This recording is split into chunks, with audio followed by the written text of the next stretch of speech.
तो आरटीआई तलवार नहीं है, एक तरीके से टॉर्च है, टॉर्च जो कितने भी अंधेरे में जानकारी हो उसको भी क्या करती है, ढूंढ निकालती है। कोई भी नागरिक इससे जान सकता है। जैसे मान लो तुम्हारे मोहल्ले में कोई प्रॉब्लम है ना, तुम्हारा जो सरपंच है या तुम्हारा जो पार्षद है वो कोई काम नहीं कर रहा है, तो क्या होता है उससे, अगर काम नहीं कर रहा है, मान लो कुछ पैसा आया था तुम्हारी जो गली थी उसके लिए, खरंजे के लिए, आरसीसी वगैरह के लिए पैसा आया था, उसको बनवाना था, है ना, लेकिन जो पार्षद था, पार्षद क्या कर गया, उस पैसे को पूरा गटक गया। आरटीआई लगाने के दो तरीके हैं।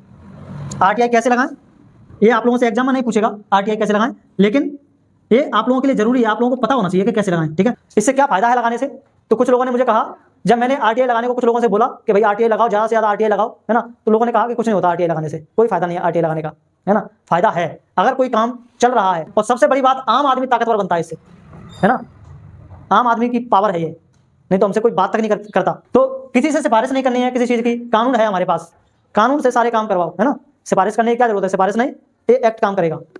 अगर आपको डर लग रहा है कि हमारे साथ कुछ ऐसा हो सकता है, तो आप, इसका भी समाधान है, ऐसा नहीं, आप क्या कर सकते हो, अपना नाम छुपा सकते हो, ठीक है, अपना ईमेल आईडी उसमें जो डाली है वो गलत डाल दो, कुछ भी बना करके, नंबर मत डालो, क्योंकि आरटीआई तुम ऑनलाइन लगाओगे तो नंबर जाएगा, ऑफलाइन लगाओ आरटीआई, नंबर मत डालो, उसमें ईमेल डालो, ठीक है, अपने आप वो आईडी, वो जो जानकारी है तुम्हारी ईमेल पर आ जाएगी, है ना, या डाक से तुम्हारे पास आ जाएगी आरटीआई, लेकिन उसमें नाम ही नहीं है तुम्हारा, ईमेल है वो भी फर्जी है, लेकिन तुम्हारे पास जानकारी आ गई सॉलिड।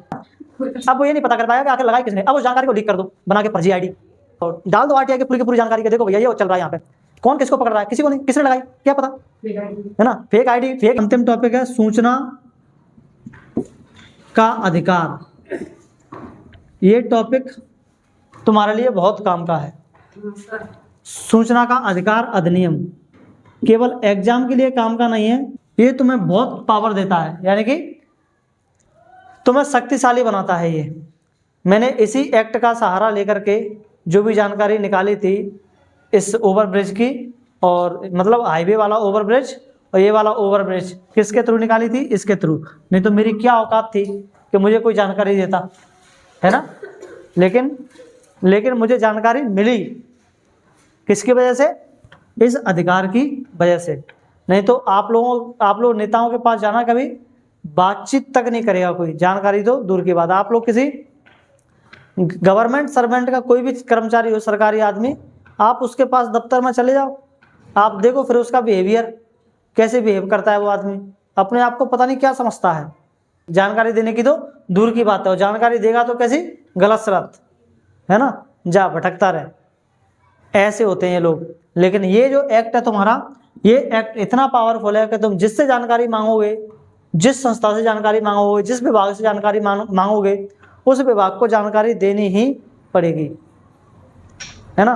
तो अपन देखते हैं कि जानकारी कैसे, ये एक्ट है क्या और इससे अपन कैसे जानकारी मांग सकते हैं। और कुछ लोग इसको लगाने से क्या करते हैं, आरटीआई को लगाने से डरते भी हैं, तो वो क्यों डरते हैं, क्या कारण है उसका, उन सब चीज़ों पर अपन चर्चा करेंगे। तुम्हारे एग्जाम में तो केवल एक छोटा सा क्वेश्चन आएगा, सूचना का अधिकार अधिनियम क्या है, ठीक है, इतना सा।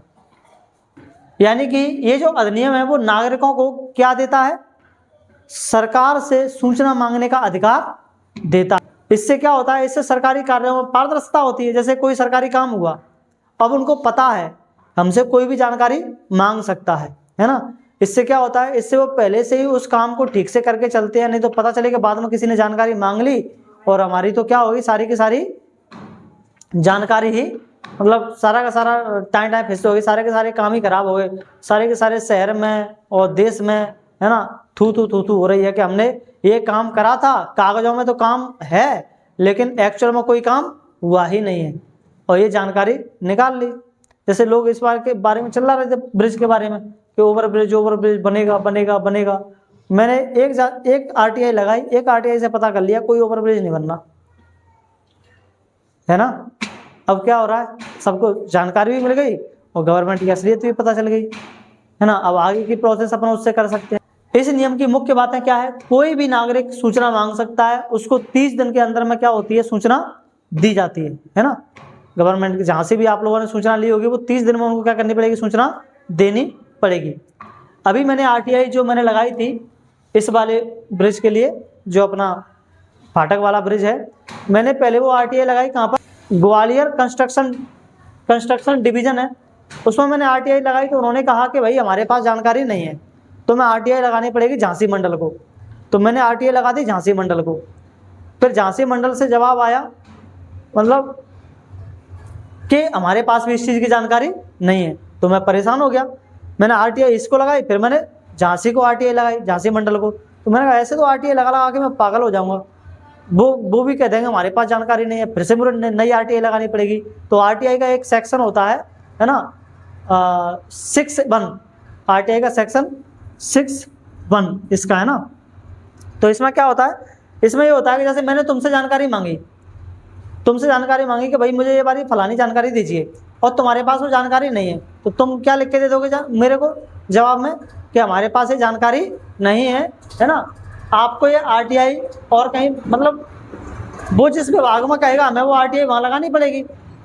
तो इससे क्या हुआ, मुझे आरटीआई बार बार लगानी पड़ रही है। लेकिन ये सेक्शन क्या कहता है, ये सेक्शन कहता है कि जैसे मैंने तुमसे आरटीआई लगाई, तुमसे सूचना मांगी और तुम्हारे पास वो सूचना नहीं है, तो इस सेक्शन के थ्रू तुम्हारी जिम्मेदारी है कि उस आरटीआई को आगे जिसके पास जानकारी है उसके पास भेज दो, है ना। ये सेक्शन क्या कहता है कि तुम्हारे पास जानकारी नहीं है तो इसको आगे बढ़ा दो, जिसके पास जानकारी है उसके पास भेज दो।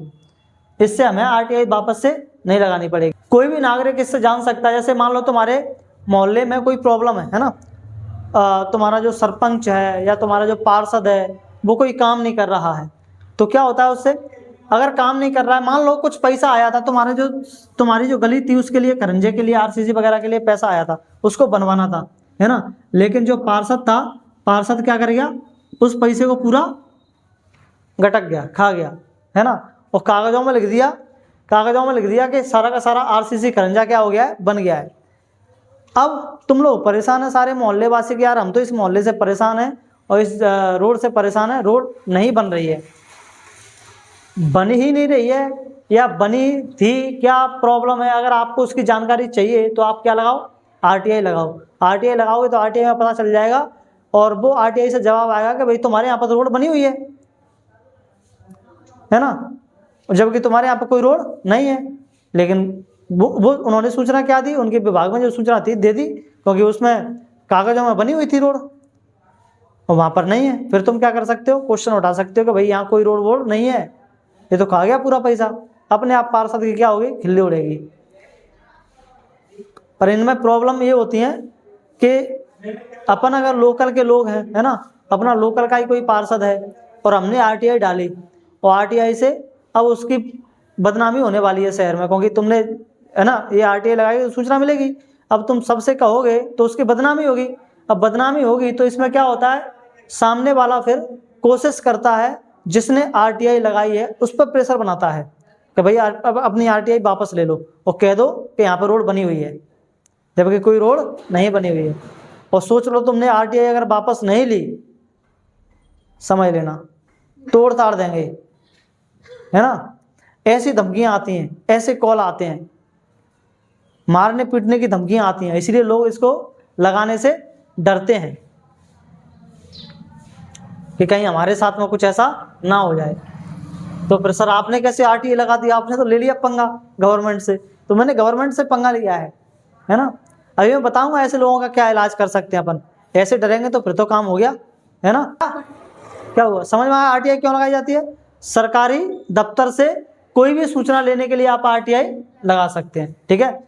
अगर कहीं भ्रष्टाचार हुआ है तो उस भ्रष्टाचार की जानकारी आपको मिल सकती है। अगर कोई काम चल रहा है और काम में देरी हो रही है, आपको जानना है कि क्यों देरी हो रही है, तो उसके लिए आप क्या लगा सकते हो, आरटीआई लगा सकते हो, है ना। जो काम चल रहा था वो काम, कोई काम मान लो पास हो गया, कोई रोड बननी है या कोई पुल बनना है, कुछ होना है, वो हो नहीं पा रहा, देरी हो रही है, तो क्यों देरी हो रही है ये पता कर सकते हो, है ना। फाइल कहाँ अटकी है ये पता कर सकते हो, पैसा कहाँ खर्च किया या कहाँ नहीं किया, वो सारी जानकारी आप इससे क्या कर सकते हो, निकाल सकते हो, है ना। कब कर सकते हैं आप इस आरटीआई का उपयोग, कोई सरकारी काम है उसमें अगर देरी हो रही है या हो नहीं रहा है तो कर सकते हैं। कोई सरकारी योजना थी, उस सरकारी योजना का अगर आपको लाभ नहीं मिल पा रहा है तो उसकी जानकारी लेने के लिए भी आप क्या लगा सकते हो, आरटीआई लगा सकते हो। सरकारी कामों में देरी हो रही है, आपकी छात्रवृत्ति नहीं मिल रही है, है ना। हाँ नहीं नहीं मैं हाँ तो लगा दो RTI। स्कूल वालों की घटिया घड़ी बिस्तर गोल हो जाएंगे, सच बता रहा हूँ। डरना नहीं है, डरना नहीं है, काम हुआ एकदम सॉलिड। लगाओ RTI और पूछो कि मुझे छात्रवृत्ति क्यों नहीं मिल रही है, ठीक है। हाँ तो लगाओ RTI, मैं दूंगा तेरे को RTI फॉर्म करके, वो लगा देना, ठीक है। राशन कार्ड नहीं बना है, क्यों नहीं बना है राशन कार्ड, ठीक है, इसकी जानकारी। पेंशन नहीं मिल रही है तो क्यों नहीं मिल रही है। अगर कोई हमारे घर में बुजुर्ग हैं तो उनको पेंशन मिलती है, क्यों नहीं मिल रही है, क्या कारण है ना। फॉर्म भरा हम लोगों ने लेकिन फिर भी पेंशन नहीं मिल रही। ऐसे नहीं, फॉर्म भरा होना चाहिए। ऐसे नहीं कि फॉर्म भरा नहीं है और वैसे ही पेंशन मांग रहे हो। अरे भाई फॉर्म भी तो भरना पड़ेगा उसका। अगर आपने पेंशन का फॉर्म भरा है, सारे काम किए, लेकिन आपको वो पेंशन मिल नहीं रही है। अगर कहीं शक हो, कोई गड़बड़ी हो, जैसे कोई सड़क बननी थी लेकिन वो सड़क बनी नहीं, उसकी जानकारी आप निकाल सकते। आपको लगता है कि भ्रष्टाचार हुआ है यहाँ पे, सड़क के लिए पैसा तो पास हुआ था, लोग कह रहे थे कि यहाँ पर सड़क बनेगी बनेगी बनेगी, लेकिन आज तक सड़क बन नहीं पाई। तो आप लोगों को अगर लगता है कि भ्रष्टाचार हुआ है तो आप लोग इसकी जानकारी क्या कर सकते हो, मंगा सकते हो, है ना। RTI लगाने के 2 तरीके हैं। RTI कैसे लगाएं, ये आप लोगों से एग्जाम में नहीं पूछेगा RTI कैसे लगाएं, लेकिन ये आप लोगों के लिए जरूरी है, आप लोगों को पता होना चाहिए कि कैसे लगाएं, ठीक है। तो ऑफलाइन भी लगा सकते हैं और ऑनलाइन भी लगा सकते हैं, है ना। ऑनलाइन RTI का पोर्टल है, उस पर लगाइए RTI पोर्टल से, ठीक है। ऑफलाइन बहुत कम लोग लगाते हैं। ये जो फोटोकॉपी का पेज आता है, फोटोकॉपी का पेज लीजिए, उस पर अपना नाम पता लिखिए, है ना। आप क्या जानकारी चाहते हैं वो जानकारी उसमें लिख दिए एप्लीकेशन के फॉर्म में, और जिस विभाग से आपको जानकारी मांगनी है उस विभाग को आप उसको पोस्ट ऑफिस से क्या कर दीजिए, भेज दीजिए। 10 रुपये लगेंगे और 10 रुपये में आपको वो जानकारी क्या हो जाएगी, मिल जाएगी। 10 रुपये वो लिए जाते हैं किसके लिए, क्योंकि वो जानकारी भेजेंगे तो उनका कुछ खर्चा होता है फोटोकॉपी का, है ना। तो उस फोटोकॉपी का खर्चा लेते हैं वो, ठीक है। हाँ वैसे जानकारी देने का कोई खर्चा नहीं होता है, ठीक है। और ऑनलाइन सबसे आसान तरीका है, ऑनलाइन आप आसानी से लगा सकते हैं। RTI पोर्टल पर जाइए, यहाँ पर आप लोगों को बहुत सारे ऑप्शन दिखेंगे। एक ऑप्शन दिखेगा सबमिट का, है ना, सबमिट RTI, उस पर क्लिक करिए, फॉर्म खुल जाएगा, है ना, पूरा RTI का। उस फॉर्म को पूरा अच्छे से भरिए। पहले अपनी मिनिस्ट्री चुनिए कि कौन सी मिनिस्ट्री को लगानी है, उस मिनिस्ट्री का विभाग चुनिए कौन से विभाग को लगानी है ना, और अपना नाम और अपना ईमेल एड्रेस, है ना, और जो जो जानकारी उसमें पूछी जा रही है वो भर देंगे। आपका ये भी पूछा जाएगा पढ़े लिखे हो कि नहीं पढ़े लिखे हो, है ना, क्या जानकारी चाहते हो वो पूछा जाएगा। और अंत में फॉर्म सबमिट होगा तो वहाँ पर 10 रुपये की आप लोगों को क्या पे करनी पड़ेगी, फीस पे करनी पड़ेगी, और आपका फॉर्म क्या हो जाएगा, सबमिट हो जाएगा। उसके बाद आप लोगों को एक, है ना, एप्लीकेशन नंबर मिल जाएगा। उस एप्लीकेशन नंबर से आप उसका स्टेटस चेक कर सकते हो इसी साइट पर जा करके, हमारी जो सूचना थी, हमने जो मांगी थी, उस सूचना के साथ में क्या हो रहा है, कहाँ तक आगे बढ़ी। और इसका जवाब आप जिस भी विभाग को भेजोगे उसको जवाब 30 दिन के अंदर देना ही पड़ेगा, है ना। और 30 दिन के अंदर अगर जवाब नहीं आता है तो आप इसकी फर्स्ट अपील कर सकते हो। क्या कर सकते हो, फर्स्ट अपील, कि मैंने जो जानकारी मांगी थी वो जानकारी मुझे नहीं मिली है। इससे क्या फ़ायदा है लगाने से, तो कुछ लोगों ने मुझे कहा, जब मैंने RTI लगाने को कुछ लोगों से बोला कि भाई RTI लगाओ, ज़्यादा से ज़्यादा RTI लगाओ, है ना, तो लोगों ने कहा कि कुछ नहीं होता RTI लगाने से, कोई फ़ायदा नहीं है RTI लगाने का, है ना। फ़ायदा है, अगर कोई काम चल रहा है तो वो काम तेज़ी से होगा, अगर धीरे धीरे चल रहा है तो। इससे जो अधिकारी काम के लिए जिम्मेदार होते हैं, उस काम के लिए वो अधिकारी, है ना, अधिकारियों में पारदर्शिता आ जाती है कि भाई कोई है जो एक्टिव है, जानकारी मांग रहा है बराबर, यानी कि हमें काम ढंग से करना पड़ेगा, नहीं तो पूरी की पूरी जानकारी हमें क्या करनी पड़ेगी, देनी पड़ेगी उनको, जो भी हम काम कर रहे हैं वो देनी पड़ती है। अगर कोई जानकारी मांगता है तो इस एक्ट के तहत, इतना पावरफुल एक्ट है ये, कोई मना नहीं कर सकता इसके लिए कि हमारे पास जानकारी नहीं है, देना ही पड़ेगा, इतना पावरफुल एक्ट है। जो लोग कहते हैं कि इससे क्या होता है, इससे भ्रष्टाचार कम होता है, क्योंकि सब रिकॉर्ड हमारे क्या आ जाते हैं, सामने आ जाते हैं। और जब पूरे काम का रिकॉर्ड हमारे सामने आएगा, और सोचो भ्रष्टाचार करने वाला आदमी है ना, तो वो क्या हो जाएगा, सामने आ जाएगा कि भाई सारी जो भी चीज़ें हम काम कर रहे थे, कागजों में तो काम होते हैं लेकिन असल में काम होते नहीं है तो पूरा भ्रष्टाचार सामने आ जाएगा निकल के, है ना। और सबसे बड़ी बात, आम आदमी ताकतवर बनता है इससे, है ना। आम आदमी की पावर है ये, नहीं तो हमसे कोई बात तक नहीं करता।